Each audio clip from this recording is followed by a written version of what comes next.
On the 19th of July, 2026, at MetLife Stadium in East Rutherford, New Jersey, Ferran Torres scored in the 106th minute, and Spain became world champions for the second time. 1 goal. Extra time. Argentina beaten. It was, by any measure a sport can produce, a genuinely great final. The kind people will describe to their children in the imprecise, expanding way that memory works on football. Here's the part that almost nobody watching that night was thinking about. By the moment the ball crossed the line, essentially none of the money was still in play.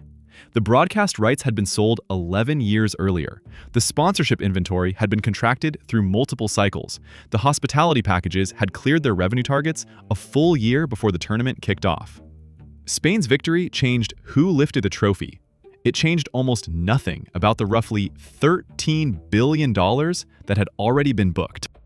That is not a criticism, it is a description of a machine, and the machine is the actual subject of this video, because FIFA does not sell football matches. FIFA sells the exclusive right to be near football matches, to broadcast them, to be photographed beside them, to sit in a particular chair inside them, to print a logo on the same rectangle of green.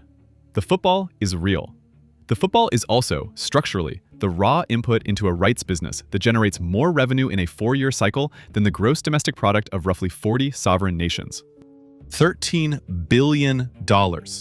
That figure comes from FIFA's own budgeting, revised upward from an original target of $11 billion for the 2023 to 2026 cycle. To understand how large that revision is, consider the previous cycle, the one that ended with Qatar in 2022. That cycle produced $7.5 billion. In 4 years, the organization added roughly 70% to its own scale, and it did so without inventing a single new sport.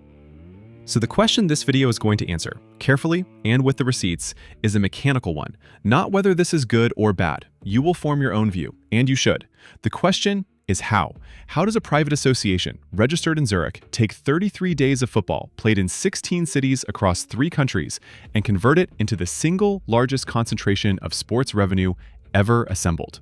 The answer starts with something that has nothing to do with football at all. It starts with what FIFA legally is.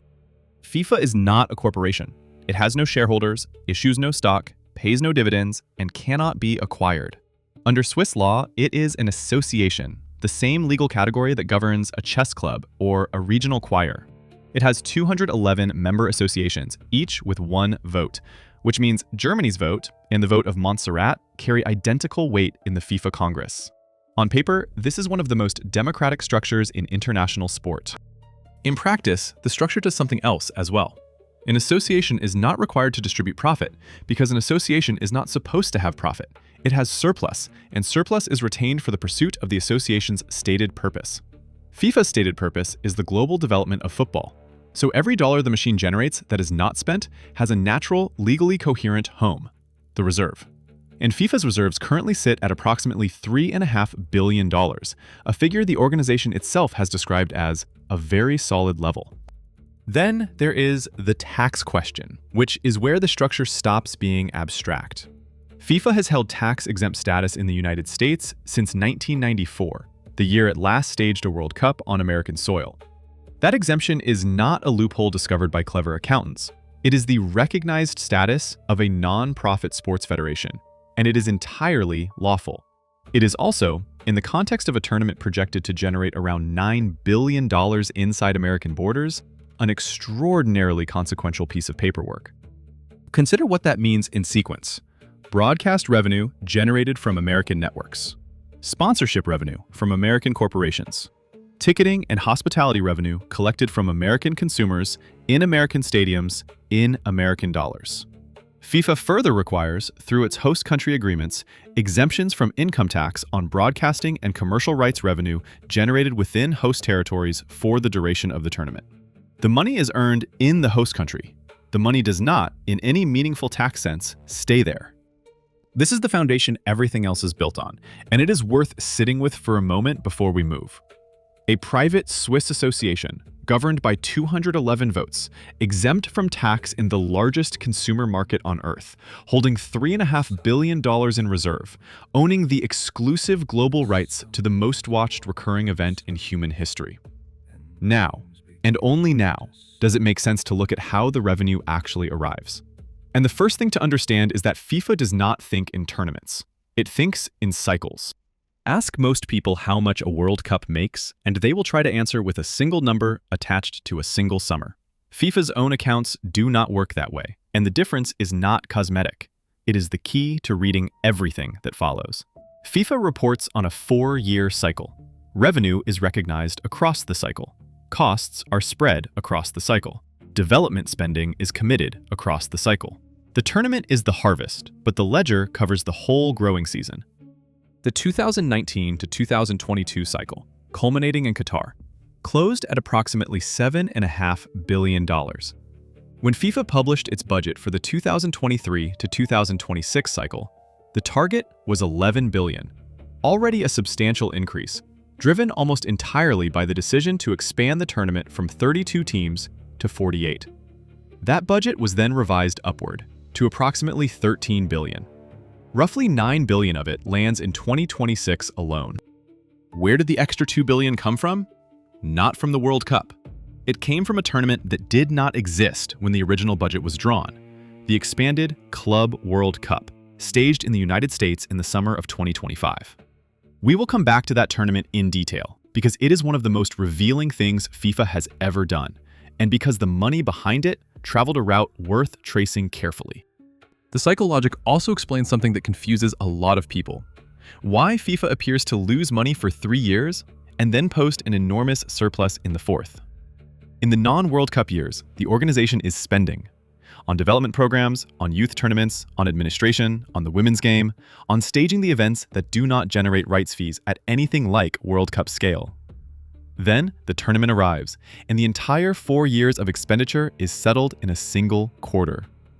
It is less like a company's fiscal year, and more like the accounting of a farm or a film studio with one release. Understanding the cycle means you can now read the revenue splits properly. Across the 2023 to 2026 cycle, television and broadcasting rights account for roughly $4.2 billion. Hospitality and ticketing account for roughly $3 billion. Marketing and sponsorship account for roughly $2.8 billion. 3 streams, 3 completely different mechanisms. And the largest of them, the one that has anchored FIFA's finances for half a century, depends on selling something FIFA does not actually manufacture: the picture. A camera pointed at a football match produces a signal.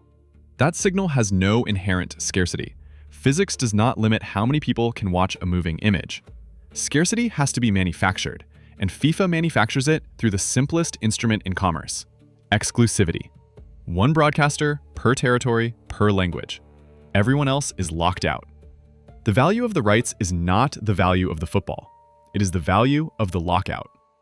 For the 2026 World Cup, media rights are expected to exceed $3.8 billion globally, with the 4-year cycle total surpassing $4.2 billion for the first time in FIFA's history. In the United States, Fox holds the English language rights at a reported value of around $480 million. Telemundo, part of NBC Universal, holds the Spanish language rights at a reported $465 million. 2 networks, 2 languages, nearly $1 billion for one country's screens. Now here is the detail that tells you how this business actually operates. Those American rights were not won in a competitive auction for 2026.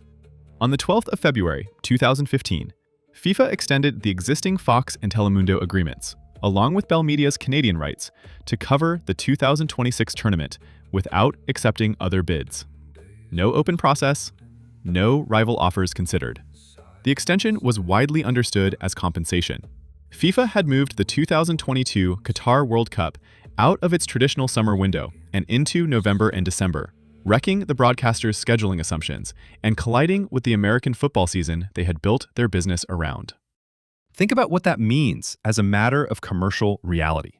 The single most valuable set of broadcast rights for the 2026 tournament, rights for the primary host nation for a tournament that would go on to be described as the most lucrative in history, was allocated 11 years in advance, without competition, as a remedy for a scheduling decision FIFA itself had made.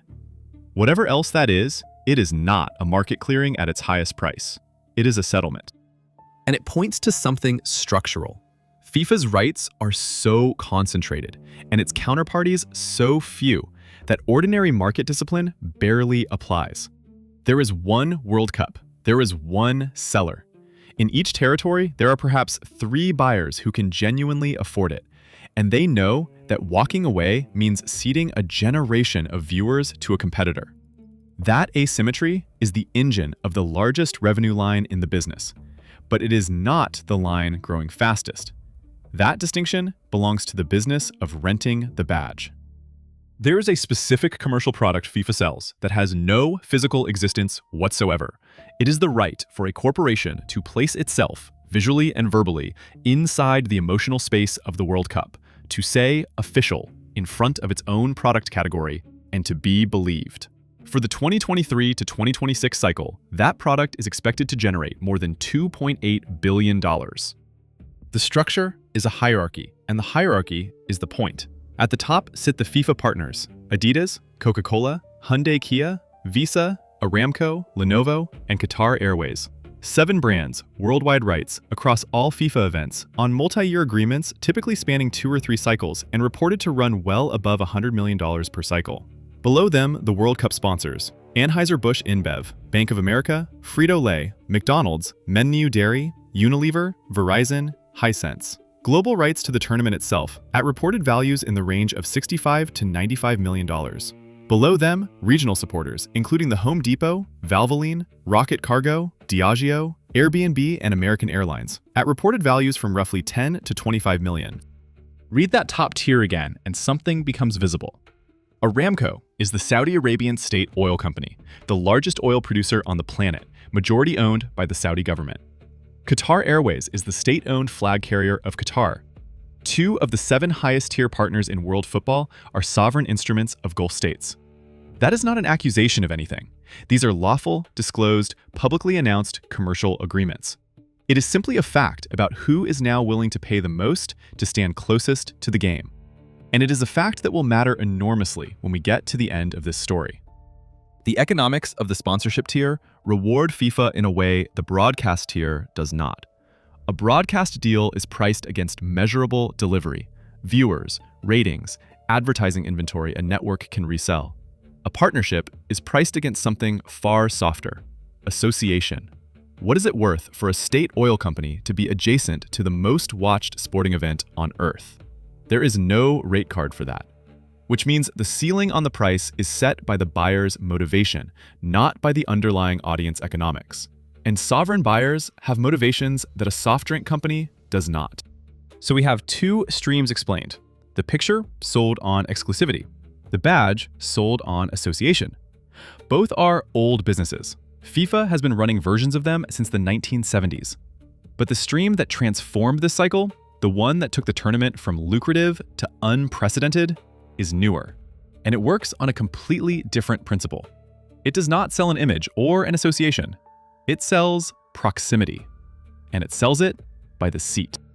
At the Qatar World Cup in 2022, matchday revenue, tickets, hospitality, everything transacted around the physical event came to roughly $950 million. For 2026, that figure was projected to reach as high as $3 billion.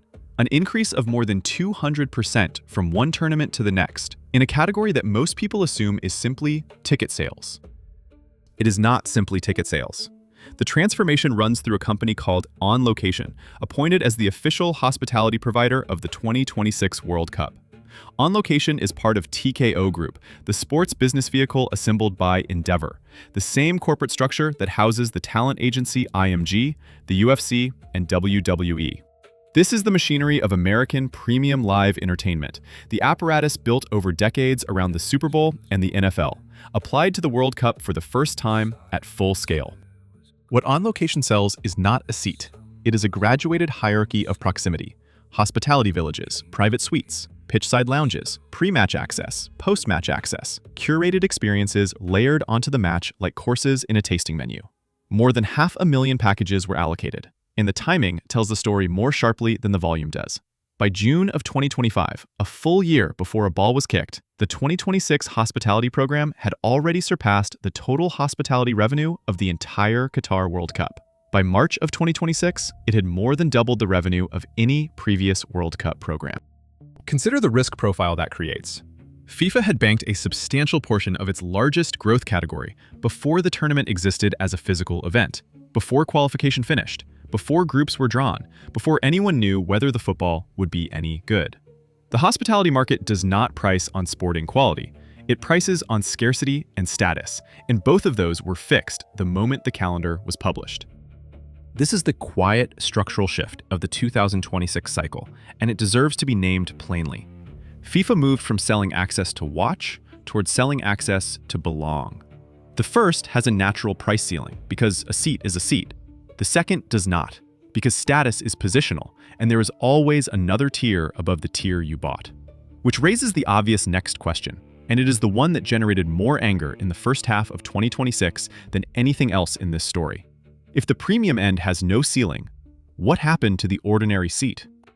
For the first time in its history, FIFA sold World Cup tickets using dynamic pricing. The mechanism is familiar to anyone who has booked a flight or a concert. The price is not fixed in advance, but moves with demand, rising as inventory tightens and falling when it does not. Applied to the 2026 World Cup, dynamic pricing raised costs by an average of 35% across 95 of the tournament's 104 matches. The numbers at the top of the market became very quickly the story. At MetLife Stadium, a front Category 1 ticket for the World Cup final carried a face price approaching $33,000, not on a resale site, on FIFA's own primary platform. Some categories at the 2026 tournament were reported at up to 5 times their 2022 equivalents. For a tournament staged in a country where the median household income is around $80,000 a year, a single seat at the final was priced at roughly 5 months of the median household's entire pre-tax earnings. Then there is the resale layer, and this is where the mechanism becomes genuinely unusual. FIFA operated its own official resale platform, on which tickets have been listed from just under $10,000 up to approximately $2.3 million for the final. And on that platform, FIFA takes 30% of every transaction. Read that structure carefully. FIFA sells the ticket. The buyer resells it at a markup. FIFA takes a cut of the markup. The same asset can generate revenue for the same organization more than once, and each subsequent sale is more profitable than the last, because the fee is a percentage of a rising number. Gianni Infantino's public defense of the pricing was, in substance, that FIFA was adapting to the North American market, that this is how live events are priced in the United States, and that FIFA was simply meeting the market where it stood. He also confirmed the outcome directly, roughly $3 billion from ticketing, which he put at 27% of tournament revenue. Whatever one thinks of the reasoning, the arithmetic is not in dispute. And this is the moment where the machine, for the first time in this story, generated genuine institutional friction. Not commentary, not fan complaints, subpoenas. Because in the last week of May 2026, something happened on FIFA's ticketing platforms that a lot of people noticed at once, and that 2 American attorneys general decided they wanted to see the internal emails about. Late May 2026, more than 40,000 tickets abruptly disappeared from FIFA's primary sales platform. A closely matching volume then appeared on FIFA's official resale marketplace, and a significant number of them were priced at $69. At around the same period, roughly 180,000 tickets sat listed across that resale portal. Set out the facts in that order, and you can see why they attracted attention.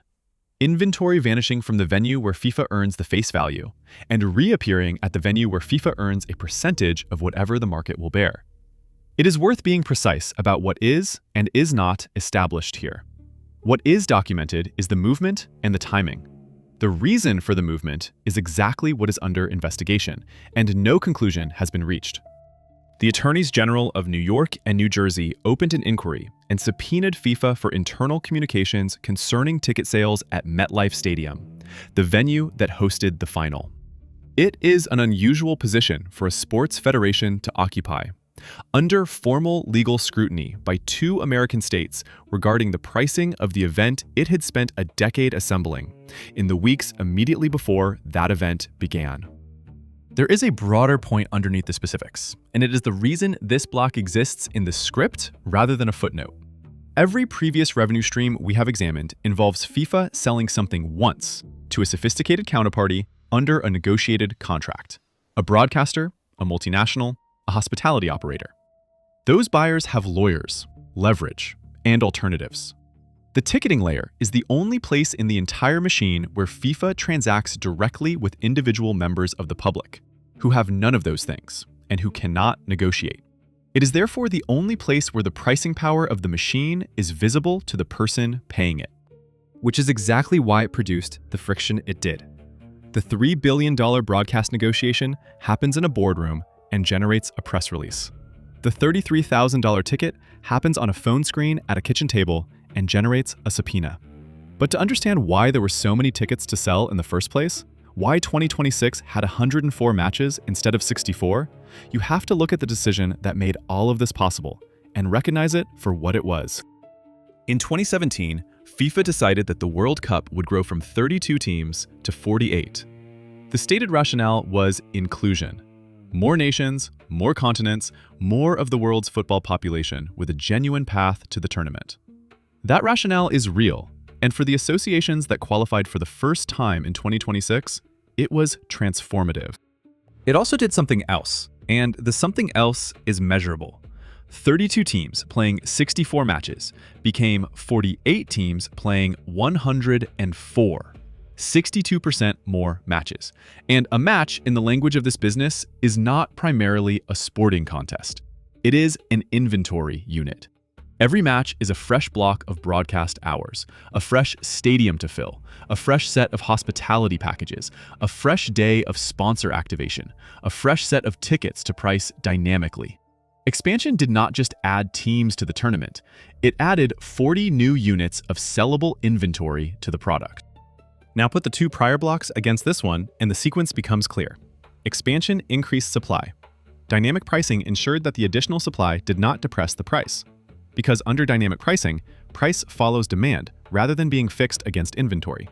In a traditional fixed price model, adding 40 matches would risk diluting scarcity and softening the average ticket value. Under dynamic pricing, the high demand matches simply climb to whatever the market will pay, while the low demand matches settle lower.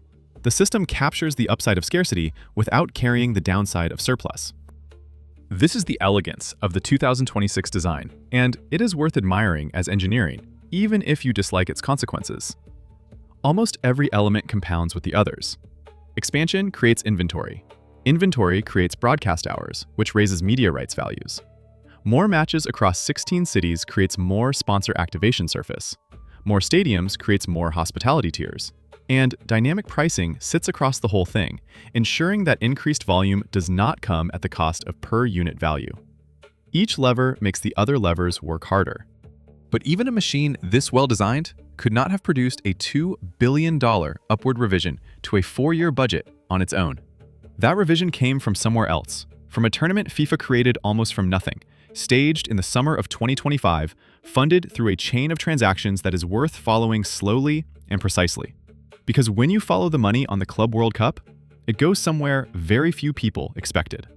In June and July of 2025, FIFA staged an expanded Club World Cup in the United States. 32 clubs, a brand new format, and a prize pool of $1 billion. Roughly $475 million allocated for participation, roughly $525 million based on performance, with the winning club able to earn up to $125 million. For context, that single figure exceeds the entire prize pool of most international tournaments in any sport. The obvious question is where a $1 billion prize fund comes from for a competition with no established audience, no history, and no proven commercial track record. The answer is a broadcast deal. DAZN, the streaming platform, paid approximately $1 billion for global rights to the tournament, and then announced it would show the matches free of charge worldwide. $1 billion spent to acquire rights and then given away at the point of consumption. That transaction, on its own terms, is difficult to explain through conventional broadcast economics. So follow what happened next. Shortly after DAZN signed that agreement with FIFA, Saudi Arabia's Public Investment Fund, the sovereign wealth fund of the Saudi state, acquired an estimated 10% stake in DAZN for a reported figure of around $1 billion. PIF was also announced as a sponsor of the tournament itself. And PIF owns a majority stake in Al Hilal, one of the participating clubs. Lay those facts end to end, and the structure resolves into something remarkably clean. Saudi sovereign capital enters DAZN. DAZN's rights payment to FIFA underwrites the tournament's billion-dollar prize fund.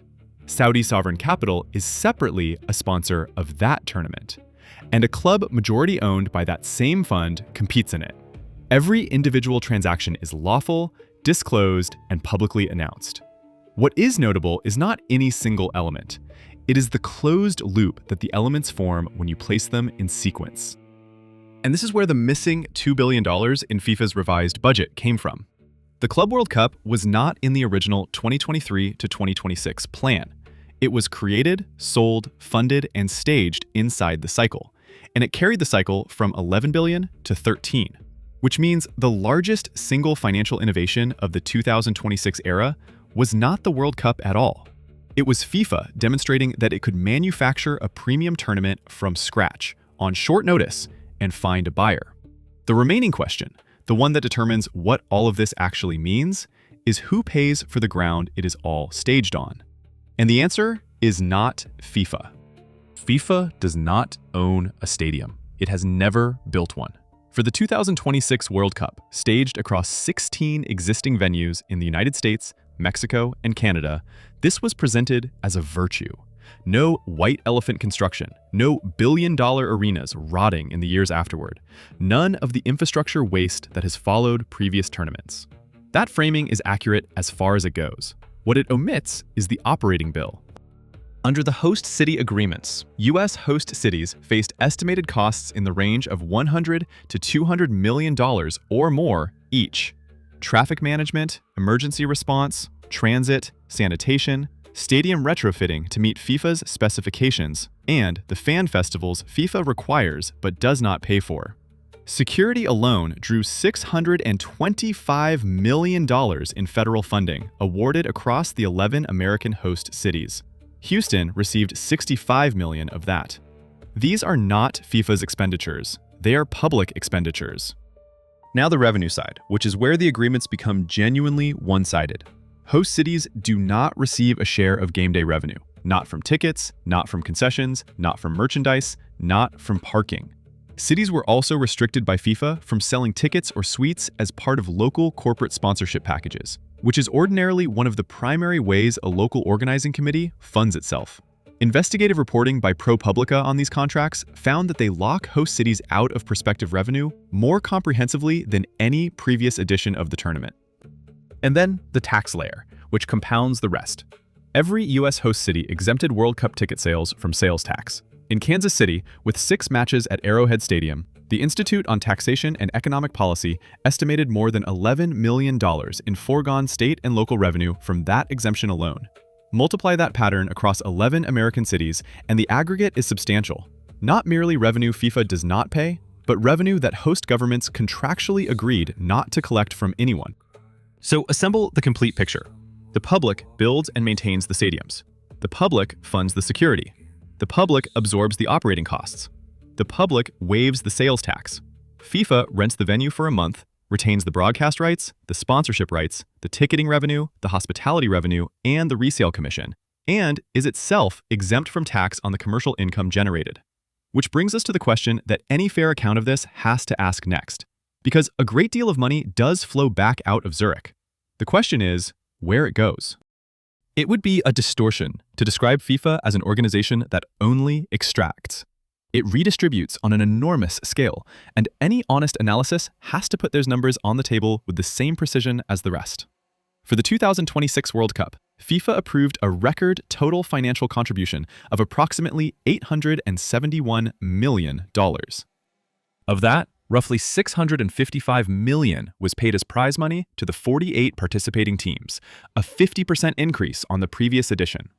Every qualifying nation was guaranteed a minimum of $12.5 million before playing a single match, $10 million as a qualification fee, and $2.5 million in preparation funding for travel, accommodation, and training camps. Spain, as champions, earned roughly $50 million in performance-based prize money on top of that floor. Beyond the tournament, there is FIFA Forward, the development program through which FIFA distributes money to its member associations continuously, not just in World Cup years. Under Forward 3.0, running from 2023 to 2026, up to $8 million is made available per member association, with approximately $2.8 billion allocated in total across the 211 member associations, the 6 confederations, and the regional bodies beneath them. In the previous 2 iterations, from 2016 to 2022, more than $2.2 billion went directly to member associations. For a federation in a small nation, this is not a marginal subsidy. It is frequently the majority of the entire national football budget. It funds pitches, coaching qualifications, youth structures, women's programs, and, in many cases, the administrative existence of the association itself. When people ask what FIFA does with the money, this is a substantial and verifiable part of the answer, and it does not deserve to be waved away. But look at the shape of that distribution against the shape of the revenue, and a specific dynamic comes into focus. $8 million per member association per 4-year cycle. 211 associations. 1 vote each. And the votes elect the leadership that determines the size of the distribution. It is not necessary to allege anything improper about that arrangement to observe what it structurally produces. An electorate whose operating budgets depend, to a very significant degree, on the continued expansion of the machine they are voting on. Which is precisely why the reserve, the money that is not distributed, is worth examining next. After the prize money, after Forward, after the operational cost of staging tournaments across 4 years, FIFA's financial reserves stand at approximately $3.5 billion. FIFA describes this as a very solid level, and there is a coherent institutional argument for holding it. A body whose entire revenue model concentrates into a single month every 4 years faces genuine catastrophic risk. A pandemic, a war, a canceled tournament. The reserve is insurance against a scenario in which the harvest fails. That argument holds. It is also worth noting what $3.5 billion represents in the context of the organization holding it. A non-profit association whose stated purpose is the development of football, sitting on liquid reserves larger than the annual revenue of most professional sports leagues on Earth. On compensation, the public record is specific. FIFA's 2024 tax filing reported $33.2 million paid to executives in that year. President Gianni Infantino's total compensation for 2024 was reported at approximately $6 million, including a bonus of around $2 million, a figure that has roughly quadrupled over the course of a decade. These are disclosed figures, published in FIFA's own governance reporting and its American filings. They are not revelations. They are simply the numbers. The tension this creates is not a moral one, and it would be lazy to present it as such. It is a definitional one.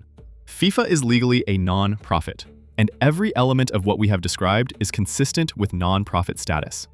It is also, functionally, an organization with $13 billion in 4-year revenue, $3.5 billion in reserves, an executive compensation structure comparable to a mid-cap public company, and a portfolio of exclusive global rights that any private equity firm on Earth would pay an extraordinary multiple to acquire.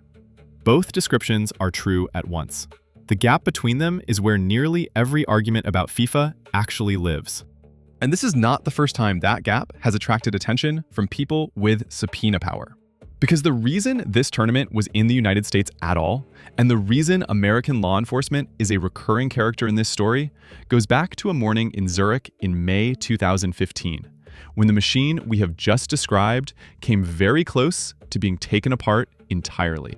On the 27th of May, 2015, the U.S. Department of Justice unsealed an indictment charging 14 FIFA officials and sports marketing executives with racketeering conspiracy, wire fraud, and money laundering. Swiss police arrested several of them at a luxury hotel in Zurich in a raid that produced the defining image of the era, officials shielded by bedsheets as they were led from the building. On the 3rd of December that same year, a superseding indictment added 16 more. The core of the case concerned the sale of media and marketing rights for football in the Americas, a scheme prosecutors valued at approximately $150 million, including at least $110 million in bribes connected to the Copa America Centenario, a tournament staged in the United States in 2016. Over the course of the prosecutions, 27 individual defendants pleaded guilty. In December 2017, two former officials, Juan Ángel Naput of Paraguay and José Maria Marin of Brazil, were convicted at trial of racketeering conspiracy and related offenses. The Justice Department subsequently approved remission of more than $201 million in forfeited funds to the victims of the scheme.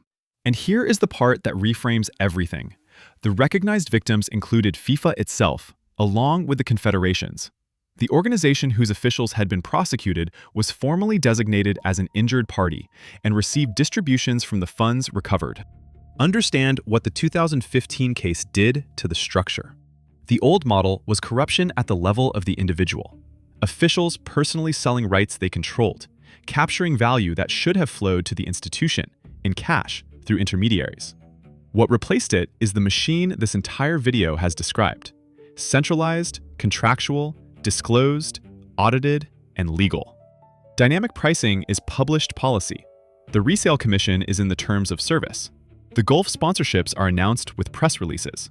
The tax exemptions are written into signed host country agreements. That is the genuine transformation of the last decade, and it is the thing worth taking away from this story. FIFA did not become less good at extracting value after 2015. It became dramatically better at it, while moving the entire operation inside the perimeter of the law. The money no longer leaks sideways into private accounts. It flows upward, through the front door, into a Swiss association's reserves. And having proven the model works at $13 billion, the only remaining question is what the machine does with the next cycle. The answer is already contracted. The 2030 World Cup will be staged across 6 countries and 3 continents: Morocco, Portugal, and Spain as primary hosts, with centenary matches in Uruguay, Argentina, and Paraguay, marking 100 years since the first tournament in Montevideo. The 2034 World Cup was awarded to Saudi Arabia. Both decisions are made. Both cycles are already being sold. Apply the mechanism we have spent this video assembling, and the trajectory is not hard to project. 6 host countries in 2030 means 6 national broadcast markets with local rights value, 6 sets of host government agreements, 6 sets of public security budgets, and a hospitality footprint spanning 3 continents. Every structural lever that made 2026 the most lucrative tournament in history exists in 2030 in multiplied form. And 2034 places the tournament inside the territory of the sovereign fund that has already demonstrated, through the Club World Cup, that it is willing to underwrite an entire competition through an intermediary. So what happens if this continues on its current curve? $13 billion for the 2023 to 2026 cycle. The prior cycle was $7.5 billion. If the next cycle grows at even half that rate, FIFA passes $17 billion. From a sport whose fundamental product, 22 people and a ball, has not changed in 150 years. Nothing about the football scales. Everything about the rights around it does. That is the entire thesis of this video, and it is why FIFA's finances are better understood as a rights portfolio than as a sports organization. If you find this kind of analysis useful, following the money through the structures rather than the headlines, subscribe, because this is what the channel does every week. And if there is a machine you think deserves this treatment, tell me in the comments. The best subjects on this channel have come from there, and I read them. Here is where I will leave you. On the 19th of July at MetLife Stadium, Ferran Torres scored and Spain became world champions. And for a few minutes, something happened that no contract could price and no rights agreement could allocate. That moment was real.